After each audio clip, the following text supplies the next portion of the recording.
山田が勝てば、さあこれで決まります。第1コースですね。吉井選手。さあ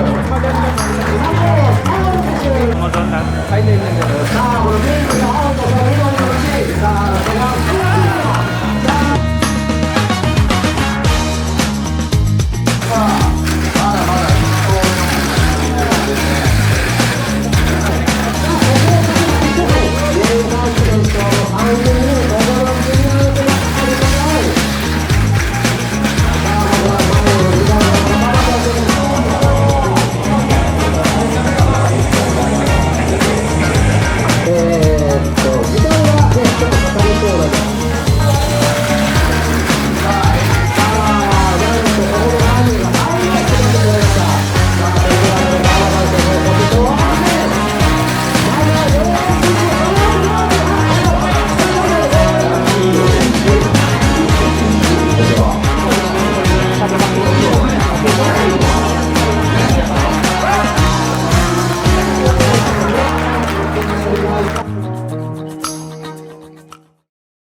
Hello guys, magandang araw sa inyong lahat. So, sa video ito, ito ay meron akong build ng open class.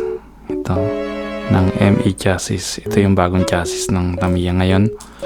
So, gumawa ko ng open class. Actually, itong mga parts niya is from MA chassis ko na open class to. Nilipat ko lang. And then, ito yung kanyang setup.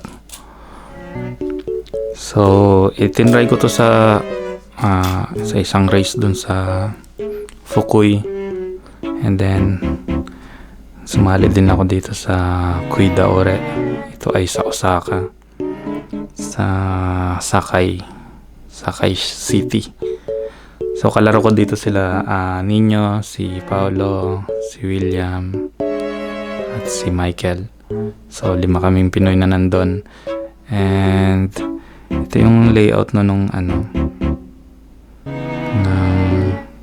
event nung race. Ayan. Tapos syempre embang-embang tayo. So, ito yung mga race na videoan ko. Ito yung grand finals. Ayan si Paolo. Ayan. And then ito yung setup ko. Yan. Anyway, bago ko pala explain yung setup ko dito sa race na yon sa Kuidaore. So, panoorin muna natin yung yung mga race ko at saka itong hanggang sa grand finals. Yan. At saka din doon sa Ora race. Okay.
右の声 OK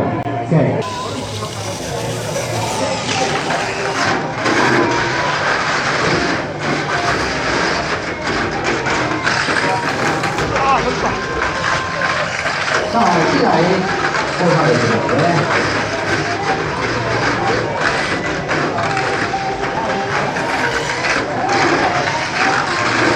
さあ、前の足をかなり速いですか。さあ、もうおめでとう。速いですね、大会で。さ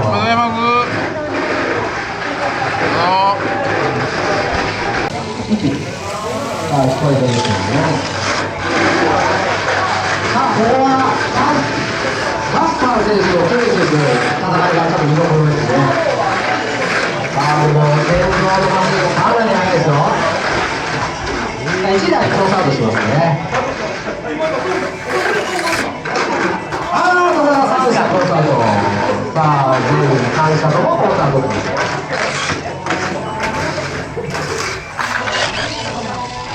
さあ、届いてきました。3ポイント目、2ポイント目、リーチですね。さあ、リーチです。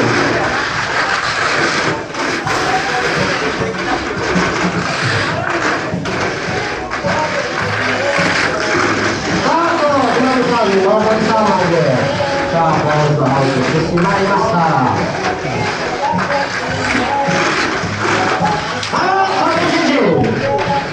少し浮いちゃったね。ちょっと浮いてしまいました。惜しいですね。さあ、1年これ、玄ちゃん、下り。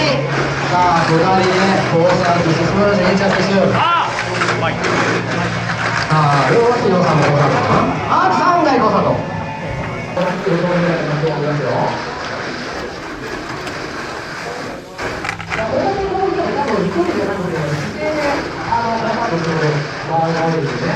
もしここでこのカードをしてる人は、ここまで歩いて、ちょっと見てもらってもいいかもしれないですね。おはようございます。もらってください。ああ、追いつけマシンで一瞬はすごいですよ。さあ、これ、反射小里。さあ、ここリーチは、前さんと。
外れてましたね。だからね。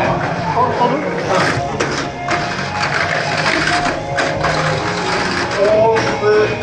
ウトしてないですか、リーさんは。じゃあ流しましょう。さあ、いいよ。さあ、3人目となりそうです。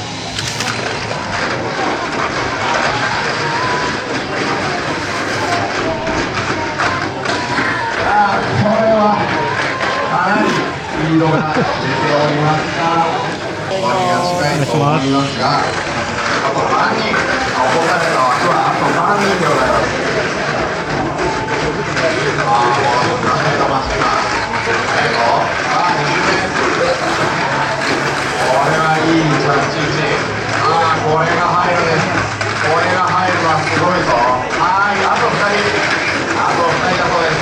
これ上がってくると、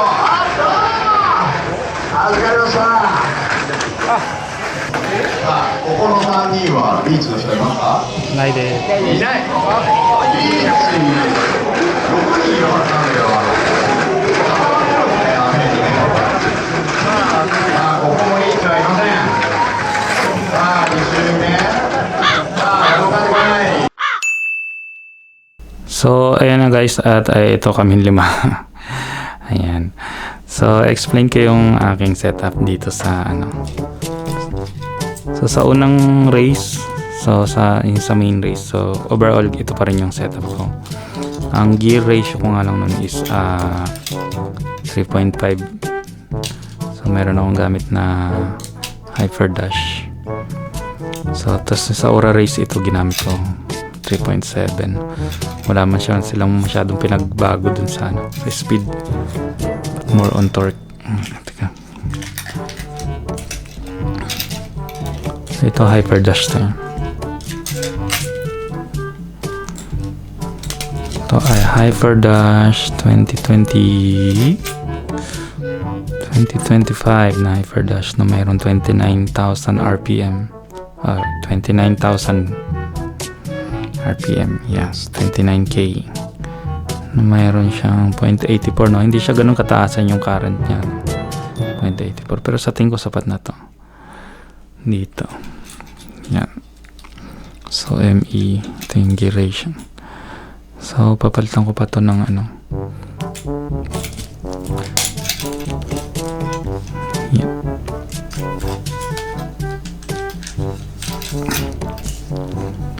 So, bali ang takbo nito nung race, tinry ko siyang patakbuhin hanggang 36 km per hour, no? Yung speed niya. So, hindi na siya nakaka-finish kahit 35 nga. So, ang mga speed niya is 34 lang. No, kailangan makatakbo ka lang ng 34 and then okay na siya. So, ito ay A-spoke na may 22.9 mm. And then, ito, ang brake ko sa unahan is itong kulay puti. Ayan, marumi na siya. And then, kulay blue sa likod na lumang brakes. Kulay blue. At ito yung mas damper sa likod. Ayan. Ito naman sa gitna. Ayan. Siguro ang bigat nito is nasa 100, kung hindi ako nagkakamali. Between 115 to 120. Siguro. Or less. Kasi nung una kong weight nito is 180. Siguro nasa 150 na to. Kasi na-adjust ko yung ano. Ewan, not sure. Or baka nasa 110 lang to. Wala kasang timbangan dito ngayon. So, embang siya. Mabilis yung ano, no, yung itong ME chassis. Kasi maganda yung, unang-una sa lahat maganda yung ano niya. Yung transmission niya.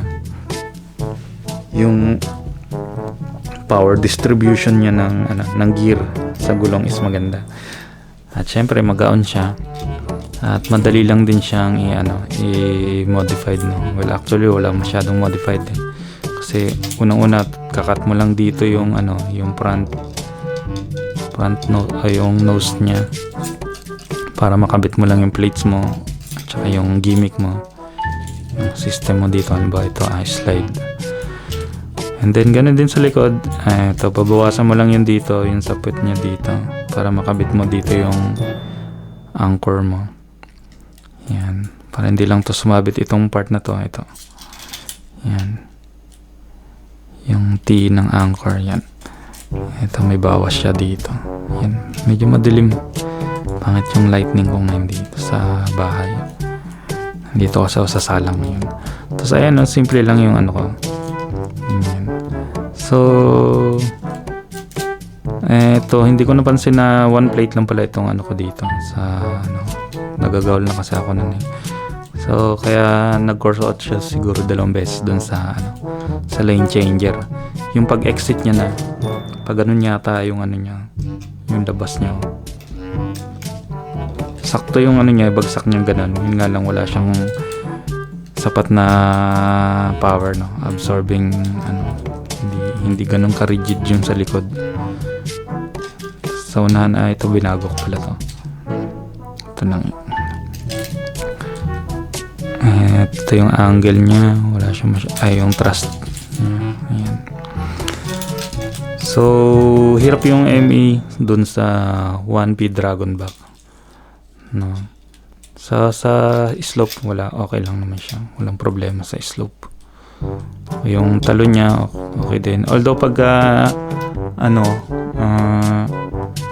depende sa timing nung ano niya. Pero na-adjust ko na yung brake niya. Madali lang naman kasi sa brake lang naman yung yung sa slope. Minsan kasi hindi pares yung niya. Yung talon niya sa slope na yun. Pero minsan lang naman. Yung una, pangalawang takbo ko yata. Pero doon talaga ang pinaka-problema niya doon sa race is yung sa talaga, sa 1P Dragon Back talaga. Hirap yung ME. Ibang-iba yung takbo ng ng MS na may suspension, no. Mas maganda talaga yung bagsak at saka lipad nung ng may suspension. Pero ito kasi nagbabago pa talaga, hindi mo siguro kung dadagdagan ko yung weight niya, since marami naman siyang torque, no, malakas yung torque niya, ma-adjust ko to. Pero syempre stick muna ako sa isang setting, itong setting na to. And then itong napansin ko yung niya, yung body damper niya, ito yung lantern is hindi siya ganun nag-work, no, doon sa hindi siya gumagana mabuti doon sa 1P Dragon Back. So gagawin ko pa to, i-adjust ko, gagawin ko siya ng bagong body damper. And then sa tingin ko kailangan ito ng sub brakes dito. Ayan, ito yung ilalim niya. Ganyan. Tapos ito yung lapat niya pala sa slope. So ito yung may slope checker. So nilagyan ko ng papel dito para makita yung likod. Pag hinawakan mo. Ito yung brake. Yan. Kita ba? So ayan sa unahan niya.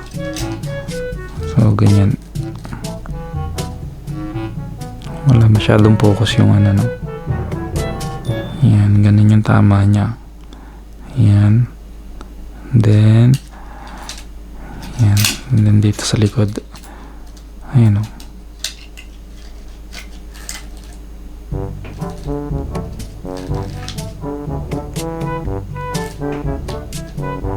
Kita ba? Ayan.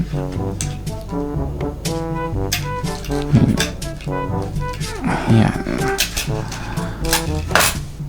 So, yun. Basta yun lang guys, yung madali lang to. Madali lang gawin to, madali lang rin gayahin tong gantong Well, actually common nga yung gantong build eh. Slide damper, tapos may adjustment. Lang dito, naka-cut dito, nakababa yung So very common, very easy to build. Especially itong ME kasi meron siyang naka-offset na yung harap at likod niya. Sa tingin ko lang is yung sa unahan na offset is medyo mataas, no, para sa iba, no. Ito mataas, oh. Pero okay na siguro to. Kasi medyo mataas siya para sa akin. Pero madali lang naman siyang adjustin. Lagyan mo lang siya ng isang washer, okay na yung baba niya. Yan. Sa likod okay lang sa akin kasi commonly ganito yung offset ko sa mga MS eh. Ganito kataas. Yan. So, yun lang guys. Mabilis yung ME, no? Hyper dash lang yung gamit ko nun. Yan.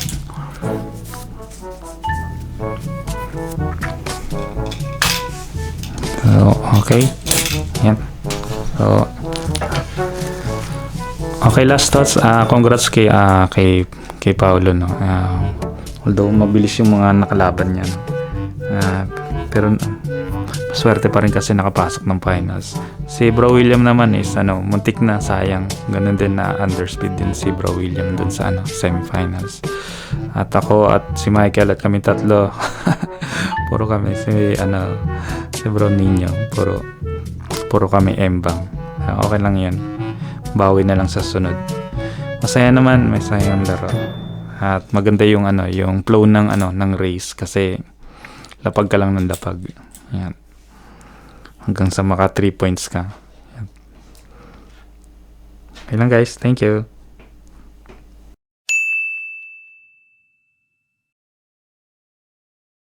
では選手を紹介させていただきます。市川健一選手、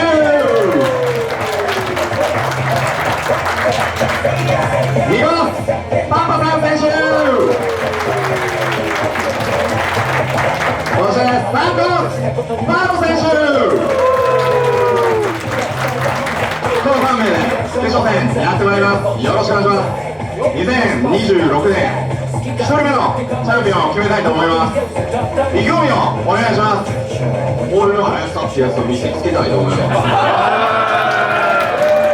クション。さあ、スピードというのは俺だというね、レイ選手です。さあ、そしてパパさん選手お願いします。強いところを見せたいと思います。バチバチでございます。さあ、前山強さときて、さあ、パロ選手意気込みをお願いします。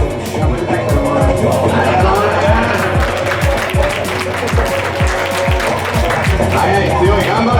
さあ行きましょう。3勝でいいですか。心の準備はよろしいですか。さあ行きましょう。第10回クイナルグランプリ大舞台決勝戦スイッチオン。4月に注目スタート。あとダッシュはパパ選手ぐるぐる加速していく。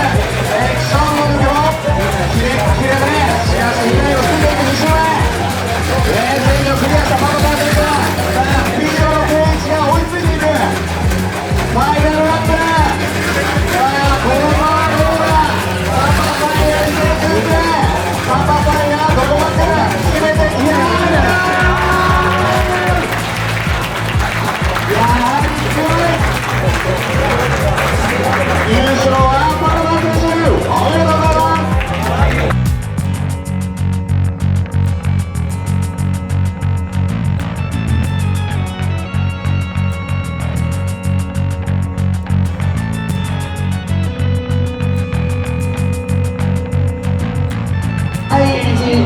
コースでヨッシー選手、2コースヨージ選手、そして3コースラム選手。さあ行きましょう。スイッチオン。試合勝負。さあ準決勝の1組目。さあここを勝てば決勝戦年間チャンピオンのセンブが獲得になりました。センブはヨージ選手がヨージ選手が続いてヨッシー選手ですが。